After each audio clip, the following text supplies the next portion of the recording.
Et Bonsoir, bonsoir Morale. deux Ariés qui sont en face de moi, ça fait fort. Bien, alors bonsoir à tout le monde, à tous ceux qui sont avec nous et qui suivent cette soirée. Et merci au Rav Morale et à toute l'équipe pour m'avoir invité et pour organiser ces conférences. Alors effectivement, j'ai appelé cette petite conférence, je l'ai appelée Aimer son prochain comme soi-même ou plus que soi-même. Et je vais donc parler de la bravoure des civils le jour de Simchat Torah. Mais vous allez comprendre pourquoi j'ai donné ce titre. Je vais juste lancer le diaporama. J'espère que je suis co-host et que je peux le lancer. Non? Shmuel, est-ce que tu peux me donner l'autorisation que je puisse lancer le chat? Ah, c'est bon, ça, j'ai appuyé le mauvais bouton, pardon. Ok, cher, et vous avez devant vous le début. Ok, donc, qu'est-ce qui se passe? Donc, tu aimeras ton prochain comme toi-même ou plus que toi-même. L'idée m'a été donnée à Yom HaZikaron. Yom HaZikaron, j'étais au cimetière militaire dans le village où j'habite, à Dolev, et le père d'un soldat qui est tombé il y a 6 mois a parlé au nom des familles endeuillées et a dit quelque chose qui m'a énormément marqué. Il a dit, notre génération réalise les enseignements de Rabbi Akiva, mais les a dépassés. Pardon. Et je vais tout de suite vous expliquer de quoi s'agit-il. J'ai commencé par Hillel. Hillel, qui est le maître le chef du Sanhédrin et le maître de sa génération. Et ceux qui connaissent l'image qui est à gauche, c'est un médaillon sur la menorah de la Knesset. Et ça raconte une histoire qui est dans le Talmud où un non-juif est venu se convertir chez Hillel. Il lui a demandé je veux me convertir. Et d'abord, il était chez Shammai. Il demandait je veux me convertir, mais je veux apprendre toute la Torah quand je suis sur un pied. Donc vous allez voir qu'on va parler et de l'amour du prochain et de la conversion. On est tout à fait dans le thème de cette soirée. Et Shammai lui dit c'est quoi ça? On n'apprend pas la Torah quand on est sur un pied et il le chasse. Le même non-juif se retrouve chez Hillel, lui pose la même question. Apprends-moi la Torah quand je suis sur un pied, c'est ce qu'on voit dans le médaillon de la menorah. Et Hillel lui répond ce que tu ne veux pas qu'on te fasse, ne le fais pas à autrui. C'est toute la Torah, le reste va étudier, et ce non-juif accepte et se convertit, et après va étudier la Torah. Quelques générations plus tard, Rabbi Akiva va donner une idée qui est très parallèle, mais changer la façon de le dire. Si Hillel avait dit ce que tu ne veux pas qu'on te fasse, ne le fais pas à ton prochain, Rabbi Akiva va être positif. Il va dire Va'afta l'orecha kamocha, ce que la Torah nous a dit, tu aimeras ton prochain comme toi-même. Zeklal gadol Torah, c'est une grande règle de la Torah, ou c'est même la règle qui sous-tend toute la Torah. Donc l'amour du prochain. Et je rappelle, juste pour qu'on se rappelle, que Rabbi Akiva est le plus grand des maîtres de la Mishnah, le plus grand des maîtres d'Israël, à tel point que le Talmud nous montre une image où Moshe Rabbeinu rentre dans le Beth Midrash de Rabbi Akiva, est surpris par le niveau de l'étude de Rabbi Akiva et demande à Dieu, mais tu as quelqu'un de pareil et tu donnes la Torah avec moi. C'est Rabbi Akiva qui a donné la Torah à Israël. Et effectivement, le Talmud nous dira que toute la Torah orale nous vient de Rabbi Akiva. La Mishnah, c'est Rabbi Yehuda Hanassi qui la rédige d'après la Mishnah de Rabbi Meir. C'est un Mishnah Rabbi Meir est l'élève de Rabbi Akiva. La Tosefta, c'est Rabbi Nechemia, qui est un autre élève de Rabbi Akiva. Le Sifra est un Midrash Halacha de Rabbi Yehuda, élève de Rabbi Akiva. Et le Sifré, encore Midrash Halacha de Rabbi Shimon Bar Yochai, élève de Rabbi Akiva. Le Zohar de Rabbi Shimon Bar Yochai, qui est élève de Rabbi Akiva. Donc toute la Torah orale vient de Rabbi Akiva, qui a résumé la Torah en une phrase. Tu aimeras ton prochain comme toi-même. Mais il a mis une limite. Quelle est la limite? Le Talmud nous raconte l'histoire de deux personnes qui vont dans le désert. Et un des deux est parti avec une gourde, il a de l'eau, mais le deuxième n'a plus, alors ou il n'a pas emmené, ou son eau est finie. Et qu'est-ce qu'il faut faire? Si les deux, si celui qui a de l'eau partage, les deux mourront avant d'arriver à destination. Alors Ben Petora dit, ben il n'y a pas le choix, il partage l'eau et les deux mourront dans le désert. Et Rabbi Akiva là dit non. Non. Il y a un autre verset qui dit, V'chei achicha imach. Ton ami vivra avec toi, mais ta vie prime sur la vie de ton ami. Donc, dans ce cas-là, celui qui a l'eau boira, et arrivera à bon port et laissera son ami dans le désert. Et ce père a dit ça au cimetière en disant, comprenez, Rabbi Akiva, il a dit, tu aimeras ton prochain comme toi-même, mais si ta vie est en danger, ta vie prime sur la vie de ton prochain. Or, ce papa pleurait son fils, qui était officier dans les blindés, qui était donc à l'abri du blindage de son tank, qui est sorti de son tank, de l'abri que lui donne le tank, pour aller secourir un soldat d'infanterie blessé sur le terrain. Et en sortant du tank, il a été frappé par une balle d'un sniper, il a été blessé et plus tard tué. Et ce papa disait donc au cimetière, vous comprenez la génération qu'on vit. Ils ont dépassé Rabbi Akiva. Rabbi Akiva disait, tu aimeras ton prochain comme toi-même, mais pas plus que toi-même. Cette génération, elle aime son prochain plus qu'elle-même et se met en danger pour sauver un ami. Et j'ai voulu choisir donc de parler, non pas des soldats, parce que les soldats se connaissent, parce qu'il y a un esprit de corps. On fait tout à l'entraînement pour que les soldats s'entraident l'un l'autre et n'abandonnent pas un ami sur le terrain. Mais je voudrais parler des civils que personne n'a appelés, que personne n'a mandaté, mais qui se sont sentis appelés et qui sont venus intervenir ce fameux jour de Simchat Torah. Et je commence par un exploitant agricole, un agriculteur, qui s'appelle Os Davidian. Os Davidian, il est agriculteur dans le Negev Amaharavi, donc dans la région de Nova, de Be'eri, et il reçoit un appel d'un ami qui lui dit que son fils est à la fête de la Nova, et il y a des tirs, c'est problématique.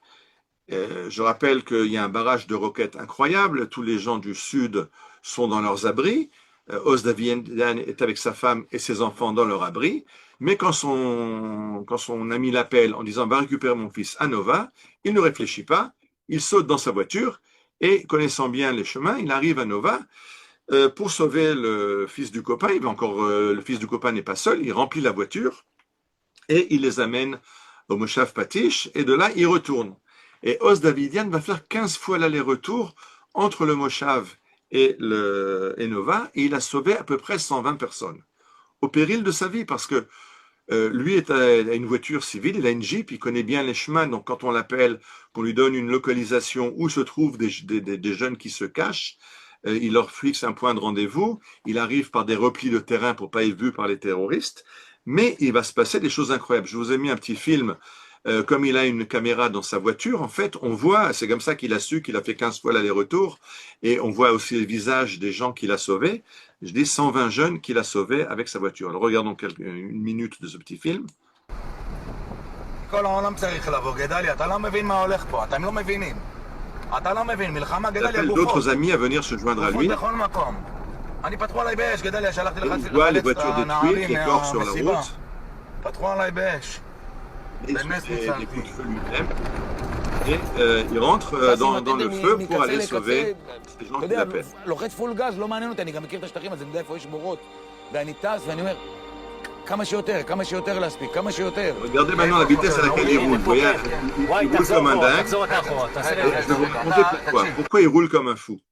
Parce que tout à coup, devant lui, il a vu un corps sur la route avec deux gens qui sont agenouillés à côté du corps. Donc, de façon instinctive, il s'est dit, ben, il y a un soldat qui a été blessé et déjà les paramédics sont là pour les premiers secours. Donc, il s'arrête à côté pour pouvoir aider. Et quand il voit l'image, il n'est pas sûr. Est-ce qu'il s'agit de soldats et de deux infirmiers ou est-ce qu'il s'agit de terroristes qui sont en train d'achever un blessé ou de le voler? Et donc, instinctivement, tout à coup, il leur demande est-ce qu'il est mort ou vivant, mais il leur demande ça en arabe, en se demandant est-ce que c'est des arabes ou pas, il leur pose la question en arabe. Ils lui répondent ils sont morts. Mais au même instant, lui comprend que les deux personnages agenouillés sont des terroristes, et les terroristes comprennent que ce gars qui leur a parlé en hébreu est un juif. Et donc, il commence à ouvrir le feu, lui, il appuie sur le champignon, il détale le plus vite qu'il peut, et comme ça, il va faire 15 fois l'aller-retour et sauver 120 jeunes. Alors, on peut écouter les témoignages, ils sont sur YouTube, ça sont incroyables, comment les jeunes qu'il a sauvés envoient déjà son téléphone à d'autres jeunes en leur disant appelez-le, il va venir vous chercher. Et lui raconte comment il a laissé une femme et ses enfants à la maison dans la Migounit et lui fait aller-retour quand il voit toutes ces voitures criblées de balles et tous ces corps par terre. Mais il va sauver énormément de gens. Alors que j'ai coupé un petit peu juste avant que qu'une des jeunes lui demande dans la voiture, mais qui tu es, toi? Tu es un super-héros, tu es un Rambo, tu es un agent des services secrets? Il dit non, je suis Os Davidian, je suis un fermier de la région. Mais c'est pas possible, tu racontes des salades, tu es quelqu'un de spécial, tu as fait les commandos. Il dit non, je suis venu parce qu'on avait besoin de moi. Alors c'est la Messirut Nefesh dont on veut parler, cette Messirut Nefesh de Ruth et encore de beaucoup d'autres qui traversent les siècles jusqu'à aujourd'hui. Le deuxième personnage, juste à la fin, dans l'interview de Os Davidian, il dit qu'il a sauvé 120 personnes. Je n'ai pas demandé à être un gibor. Les giborim, ce sont ceux qui ont combattu. Moi, j'ai juste fait ce qu'il fallait faire pour sauver ce que je pouvais. Le deuxième personnage dont je voulais parler, tout le monde en a entendu parler, c'est Aner Shapira. Aner Shapira, c'est pas un civil, c'est un soldat. Mais à ce moment-là, il n'est pas en service. Et il est habillé en civil et il n'est pas c'est pas dans le cadre des combats que son unité va mener après contre les terroristes. Lui, il est allé à la fête de Nova avec son ami Hersch Goldberg Pauline. Et leur commandant les appelle en disant il y a une guerre, venez vite, leur base n'est pas très loin, donc ils foncent dans leur voiture en civil pour rejoindre leur base. Mais sur la route, il y a les fameuses roquettes, et ils passent devant une migounite, donc ces abris qui sont à côté des arrêts de bus face à l'entrée du kibbutz Re'im. Ils rentrent dans la migounite, et ils voient que dans cette migounite, il y a déjà 25 personnes. Ils voient que c'est la pagaille la plus complète, le chaos le plus complet. Aner se met dans l'entrée et leur dit « Bonjour, shalom, Korim li Aner, je m'appelle Aner, je suis combattant dans une unité d'élite du Nahal, n'ayez pas peur, je suis là pour vous protéger. » Et une jeune fille dans l'abri va lui dire « Ezekef Chatapo, on est content d'avoir nous. » Maintenant, après le désarroi et le chaos qu'il y avait, il y a quelqu'un qui sait quoi faire. Je ne sais pas qui sait exactement quoi faire, mais il dit regardez ce que je vais faire et faites la même chose. Si jamais il m'arrive quelque chose, continuez à faire ce que moi j'ai fait. Et en fait, ce qui va se passer, c'est que on va voir les terroristes arriver parce que on a de nouveau tout est filmé. D'abord à l'intérieur de l'abri, c'est filmé par des gens qui avaient leur téléphone, et ce qui se passe à l'extérieur, c'est filmé par une voiture qui s'est arrêtée avec des gens qui ont foncé dans l'abri, mais qui ont laissé la caméra de la voiture en marche, et donc qui a filmé tout ce qui se passe. Et donc on voit que les terroristes hésitent à rentrer dans la migounite, dans l'abri. Ils jettent une première grenade, Aner récupère la grenade et la jette à l'extérieur. Ils jettent une seconde grenade, Aner récupère la grenade et la jette à l'extérieur. Et ça va être comme ça 7 fois. 7 fois, Aner jette les grenades et sauve les gens dans l'abri. La 8e grenade, les terroristes ont compris que quelqu'un leur jette les grenades. Alors ce qu'ils vont faire, c'est qu'ils vont la découpiller, mais au lieu de la jeter tout de suite, ils comptent d'abord 21, 22, et quand ils la jettent, elle est juste une seconde avant d'exploser. Aner n'a plus le temps de la jeter, il va être tué par cette grenade. Son compère Hersch Goldberg Pauline, qui est à côté de lui, va avoir la main arrachée par cette grenade. Et après cela, les terroristes vont rentrer. Ils vont abattre 16 personnes dans la migounite. Ils vont en emmener 4 qui vont être otages à Gaza, dont Hersch Goldberg Pauline, l'ami de Aner, qui a perdu la main, qui était filmé par les terroristes avec la caméra qu'ils avaient sur le corps, et qui nous a été restitué mais uniquement sa dépouille. Il a été tué en captivité. Aner n'était pas dans le cas de son unité militaire. Il est venu en tant que civil, en disant « je m'occupe de tout, je vous prends en charge et je vous sauve ». Lui a payé de sa vie ce que j'ai dit. Tu aimeras ton prochain comme toi-même, et même plus que toi-même. Il aurait pu faire comme d'autres, se ramper par terre pour se cacher sous les corps, pour être ceux qui vont survivre. J'ai dit qu'il y en a 8 qui ont survécu dans l'abri. Mais lui a choisi d'être dans l'entrée et de protéger les autres. À gauche de la photo de Hersch Goldberg Pauline, son ami, et à droite, Aner Shapira a été choisi par la mairie de Béziers, en France, qui chaque année choisit un héros pour donner une image de ce qu'est l'héroïsme. Et l'année dernière, c'est Aner Shapira qui a été choisi. Vous voyez son effigie derrière, le buste qu'ils ont fait à Béziers. J'ai plusieurs livres qui racontent des dizaines et des dizaines d'histoires d'héroïsme de civils. Je vais bien sûr pas lire tous les livres ou raconter toutes les histoires. J'en ai choisi 3, on en a entendu 2. Et j'ai laissé pour la fin l'histoire des frères Slotsky, vous allez comprendre pourquoi. Les frères Slotki, Yishai et Noam, ne sont plus à l'armée. Là, vous les voyez à l'armée dans leur service militaire, mais ils sont réservistes. Mais au moment du Simchat Torah, ils sont tous les deux réservistes civils. Ils habitent à Beersheba, ils travaillent, ils ont chacun une femme et un enfant à la maison, et ils habitent l'un en face de l'autre. Et dès que commence la guerre, Yishai, les deux, ils ont grandi dans une famille religieuse, ils sont six garçons et une fille, mais Yishai ne fait plus Shabbat, n'observe plus le Shabbat. Et donc, lui, il a écouté la radio et il a entendu ce qui se passe. Il a compris qu'il y a la guerre dans le pourtour de Gaza. Il prend sa femme et sa petite fille, Be'eri, combien symbolique, sa petite fille s'appelle Be'eri Shachar, c'est le jour qui reviendra sur Be'eri. Il prend sa femme donc et sa fille et il les amène chez son frère. Il dit à son frère, prends-en soin, et lui prend son uniforme, son pistolet, et prend la route pour aller aider à côté de Gaza. Il a à peine quitté la maison de son frère l'appelle au téléphone, lui dit « Attends-moi à la sortie de Beersheba, je te rejoins ».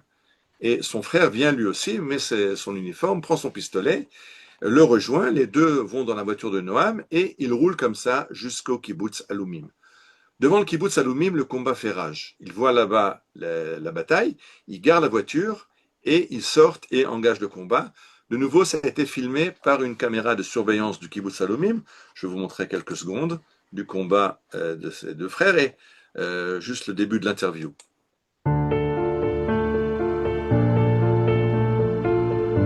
ישי שם את אשתו אביה ואת הבת שלהם בארי אצל נועם, אחי שגר ממול, ועולה על מדים, לוקח את האקדח. נועם שביקש מישי לחכות לו רגע, גם עולה על מדים, לוקח אקדח, נוסע אחריו, ונוסעים יחד לכיוון העוטף. כך נראה התיעוד המצמרר מהקרב האחרון Pardon. Voilà. J'arrive pas à l'arrêter. Si vous avez réussi à voir, on voyait les deux, ils voient une voiture qui brûle, elle était touchée par une roquette RPG. Ils sortent de la voiture et ils courent, ils engagent le combat. On voit les tirs qui sont autour d'eux, on voit l'impact des balles. Et finalement, la famille n'a plus de nouvelles. Le soir, le père envoie Uri, un autre frère, qui va chercher. Et il arrive à Lumim parce que le téléphone ne répond plus, mais la compagnie de téléphone donne la dernière géolocalisation du téléphone qui a cessé de fonctionner à l'entrée de Alumim. Il arrive à Alumim et il voit là-bas la voiture de ses frères. Il commence à les chercher autour et il trouve une personne par terre, face à terre, avec 5 corps autour qu'il identifie comme des terroristes qui ont été tués. Et il n'arrive pas à reconnaître son frère. Par contre, ce personnage à terre porte une montre qui ressemble énormément à la montre de son frère. Comprenez qu'il n'arrive même pas à le reconnaître, à l'identifier. Alors il envoie la photo de cette montre à son père cherche une photo dans l'album de photos, trouve une photo de son frère, voit la montre, et effectivement c'est la montre. Du coup, Uri va regarder, il va s'allonger à côté de lui pour voir la taille il voit que la taille correspond. Donc la voiture est là, le dernier géolocalisation de téléphone est là, apparemment c'est son frère. Il lui ôte une bague de mariage qu'il a à la main, qui porte ses initiales, donc il est sûr d'avoir trouvé son frère. Malheureusement, ce qui va se passer, c'est que le corps va être récupéré par l'armée, et l'ADN ne correspond pas à l'ADN de son frère. Ils vont refaire une prise d'ADN, et de nouveau, ça ne correspond pas à l'ADN qui est dans la bibliothèque, dans les registres de Tzahal. Mais Yishai a un frère jumeau qui, au début, le Simchat Torah était en Afrique, il travaillait là-bas, il est revenu, il a pris le premier avion, et on prend donc un échantillon d'ADN de son frère, qui a un frère jumeau, donc qui a exactement le même ADN, et on se voit qu'il y avait une erreur dans le registre de Tzahal, mais c'est effectivement Yishai Slotki qui a été identifié, et on identifie pas loin de lui son frère Noam. Après quelques jours. Pourquoi j'ai choisi cette histoire-là? Parce que leur père est lui aussi à l'armée. Leur père est rabbin à l'armée, il est au tribunal de conversion de l'armée. Voilà, on arrive On a dit on veut parler de la Messirut Nefesh, on veut parler du don de soi pour les autres, mais aussi des conversions. Le père est donc au tribunal de conversion, c'est que dans Tsahal, on permet à des soldats qui ne sont pas juifs d'après la halacha, toutes sortes de personnes qui sont venues d'après la loi du retour, qui ont un grand-père juif, ou qui n'ont pas du tout de sang juif, mais qui veulent devenir juifs et qui servent dans l'armée. Alors, dans le cadre de l'armée, ils font un ulpan de conversion et après quelques mois, ils passent les examens et l'armée les convertit. Et ce Shabbat de Simchat Torah, le Rav Slotsky se trouve avec sa femme et les autres enfants, il se trouve au Gush Etzion, là où se trouve l'ulpan de conversion, avec ces soldats qui suivent les cours. Et en plein pendant la Simchat Torah, ils sont rappelés dans leurs unités parce que c'est des soldats dont il y avait plusieurs soldats qui étaient dans ce groupe dont les unités étaient autour de Haza et ont engagé le combat tout de suite, le Simchat Torah. Donc, beaucoup de leurs amis sont tombés dans ces premières heures de la bataille. Et le Rav Slotsky raconte, mais ils sont partis avec joie, sachant on va maintenant se battre pour Am Israël. Et avant de partir, ils sont allés chez le Rav Slotsky et les autres rabbins pour leur demander une bracha pour la bataille. Et ils sont allés, ils se sont battus. Quand ils ont fini les combats, ils sont retournés à l'ulpan de conversion pour achever le processus de conversion. Et le Rav Slotsky dit, après ce qui s'est passé, ce Simchat Torah, quand j'ai vu avec quelle joie et ils sont partis défendre Am Israël, ces jeunes qui n'étaient pas encore formellement juifs, qui étaient en processus de conversion. Mais il dit, il faudrait réviser le processus de conversion.